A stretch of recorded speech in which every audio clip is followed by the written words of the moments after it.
నేలతల్లి పొరల్లో దాగి ఉన్న నిన్నటి సంతకాలు, శిలలపై చెక్కిన చరిత్ర అక్షరాలు, రాజుల కాలం నాటి రాజముద్రలు ఇప్పుడు ఆధ్యాత్మిక నగరి తిరుపతిలో కొలువుదీరాయి. చరిత్రను చదవడం కాదు, చరిత్రను చూడాలనే నినాదంతో భారతీయ పురావస్తు శాఖ ఏర్పాటు చేసిన ఈ ప్రదర్శన పర్యాటకులను మంత్రముగ్ధులను చేస్తుంది. తిరుపతి ఆర్ట్స్ కళాశాల వేదికగా జరుగుతున్న ఈ అద్భుత ప్రదర్శన విశేషాలపై మెగారైన్ టీవీ స్పెషల్ స్టోరీ.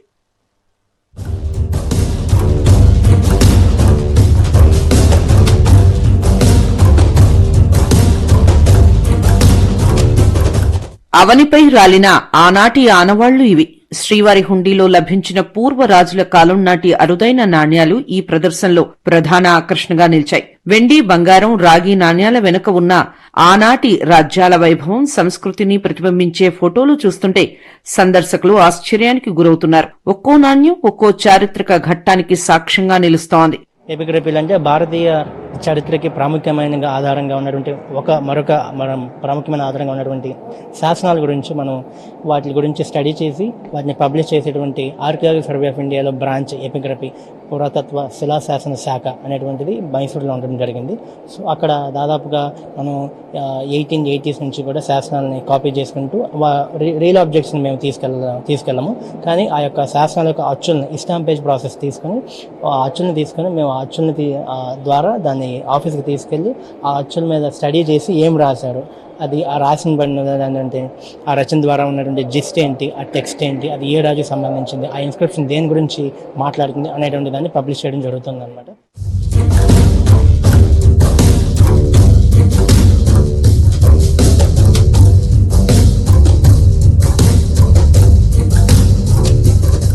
శిలలే మాట్లాడితే ఎలా ఉంటుందో ఈ ప్రదర్శన చూస్తే అర్థమవుతుంది. వివిధ కాలాలకు చెందిన శిలా శాసనాలపై ఇక్కడ ప్రత్యేక విశ్లేషణలు ఏర్పాటు చేశారు.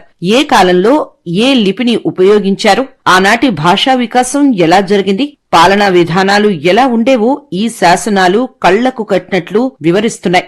చరిత్ర ప్రేమికులకు ఇదొక అపూర్వ జ్ఞాన నిధిగా మారింది.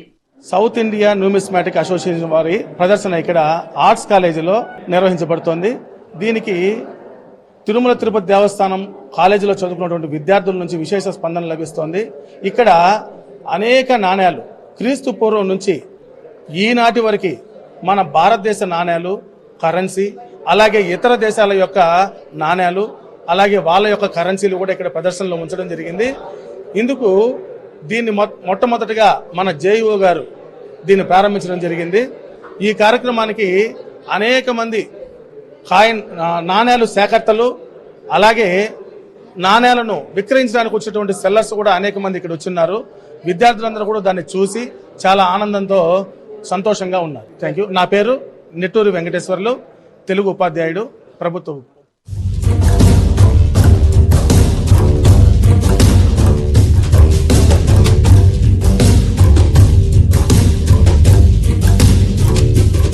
కేవలం పురాతన నాణ్యాలే కాదు, ఈ ప్రదర్శనలో విదేశీ కరెన్సీ కూడా కొలువుదీరింది. విదేశీయులతో మనకు ఉన్న పాతకాలపు సంబంధాలను ఇవి గుర్తు చేస్తున్నాయి. ఇక మన తెలుగు ప్రజల ఆరాధ్య దైవం మాజీ ముఖ్యమంత్రి ఎన్టీఆర్ కాలం నాటి నాణ్యాలు కూడా ఇక్కడ ప్రత్యేక ఆకర్షణగా నిలిచాయి. గతం నుంచి వర్తమానం వరకు నాణ్యాల ప్రయాణం ఎలా సాగిందో ఇక్కడ స్పష్టంగా కనిపిస్తోంది. భారతదేశ ప్రభుత్వము ప్రత్యేక సందర్భాల్లో కొన్ని నాణ్యాలు విడుదల చేస్తుంది సార్. ఉదాహరణకి ఈ మధ్య 2 ఏళ్ల ముందు రామారావు గారి పేరు పైన 100 సంవత్సరాలు పూర్తయిన సందర్భంగా 100 రూపాయల నాణ్యం, అలాగే మన తంజావూరు టెంపుల్కి 1000 సంవత్సరాలు పూర్తయిన సందర్భంగా 1000 రూపాయల నాణ్యము, నెక్స్ట్ పూరి జగన్నాథ్ టెంపుల్కి 1000 సంవత్సరాలు పూర్తయిన సందర్భంగా 1000 రూపాయల నాణ్యము ఇక్కడ ప్రదర్శించడం జరిగింది. 5 రూపాయల నుంచి 1000 రూపాయల వరకు భారత ప్రభుత్వం విడుదల చేసిన ప్రతి నాణ్యం ఇక్కడ చూడొచ్చు. అలాగే ప్రపంచపు అతి పెద్ద note, world largest note Burundi వాళ్ళు విడుదల చేశారు. ఓన్లీ 1000 నోట్లే రిలీజ్ చేశారు, అది ఉంది ఇక్కడ ప్రదర్శనలో. తర్వాత మన దేవతామూర్తుల విగ్రహాలు, నాణాలు వివిధ దేశాల వాళ్ళు విడుదల చేశారు సార్. ఉదాహరణకి వెంకటేశ్వర స్వామి, శివుడు, వినాయకుడు, సాయిబాబా ఇలాంటివన్నీ కూడా బయట వివిధ దేశాల వాళ్ళు విడుదల చేశారు. అవన్నీ కూడా ఇక్కడ మేము ప్రదర్శించడం జరిగింది. నిన్న జేఈఓ సార్ కూడా చాలా బాగుందనేసి మాకు అభినందించడం జరిగింది సార్. ఇక్కడ ప్రజలు కూడా, ఇక్కడ విద్యార్థి వాళ్ళు కూడా, బయట వాళ్ళు కూడా, ప్రజలు కూడా వచ్చి ఆసక్తిగా తిలకరిస్తున్నారు.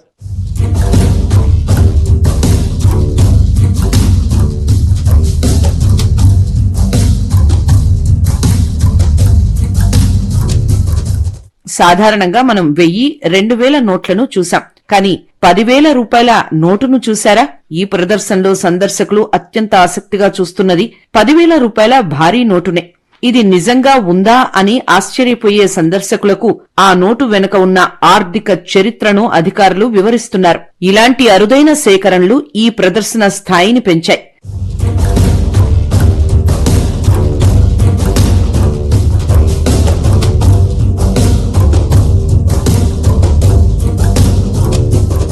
చరిత్రను భద్రపరచడంలో ప్రజల భాగస్వామ్యం కూడా అవసరమని పురావస్తు శాఖ అధికారులు చెబుతున్నారు. తిరుపతి జిల్లా పరిసరాల్లోని కొండలపై, రాళ్లపై ఎక్కడైనా శిలాశాసనాలు కనిపిస్తే తమకు సమాచారం ఇవ్వాలని కోరుతున్నారు. వాటిని సేకరించి, పరిశోధించి డిజిటల్ రూపంలో భద్రపరిచి భావి తరాలకు అందించడమే తమ లక్ష్యమని వారు పేర్కొంటున్నారు. ఈ తిరుపతి ఆర్ట్స్ కాలేజీలో పెట్టిన కాయిన్స్ మరియు డిసిఫరింగ్ అంటే పురావస్తు పరిశోధనకు సంబంధించిన ఎగ్జిబిషన్ చాలా బాగా పెట్టారు. బట్ ఈ విషయం గురించి లోకల్గా ఉండే ప్రజలకు కానీ స్టూడెంట్స్కి కానీ అవగాహన లేదు. లేకుంటే ఇది చాలామందికి ఉపయోగకరంగా మారి ఉండేది.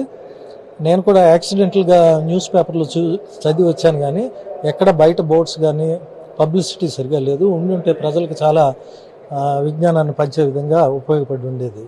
అండ్ మన తిరుపతి చుట్టుపక్కల కేవ్ పెయింటింగ్స్ కానీ కనుక్కోవలసినవి చాలా ఉన్నాయి. ఇంతకుముందు ఒక ఆయన అథ్లెటిక్స్ కోచ్ వెంకటేశ్వరరావు గారు అని మన శ్రీకాళహస్తి రాజుల చరిత్ర పైన ఒక పుస్తకం రాశారు. ఆయన కూడా కలికిరి చుట్టుపక్కల కేవ్ పెయింటింగ్స్ చాలా కనుక్కున్నారు. హిందూలో కూడా ఆయన పైన వచ్చింది.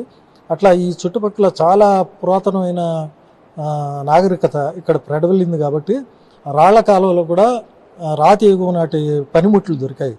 కాలగమనంలో కలిసిపోయిన అద్భుతాలను నేరుగా చూసే ఈ అవకాశం రేపటితో ముగియనుంది. చరిత్రపై అవగాహన పెంచుకోవాలనుకునే విద్యార్థులు, యువత తప్పనిసరిగా సందర్శించాల్సిన ప్రదర్శన ఇది. మన వారసత్వాన్ని, మన పూర్వీకుల గొప్పతనాన్ని తెలుసుకునేందుకు తిరుపతి ఆర్ట్స్ కళాశాల వేదికగా జరుగుతున్న ఈ మేళకు తరలి రమ్మని నిర్వాహకులు కోరుతున్నారు.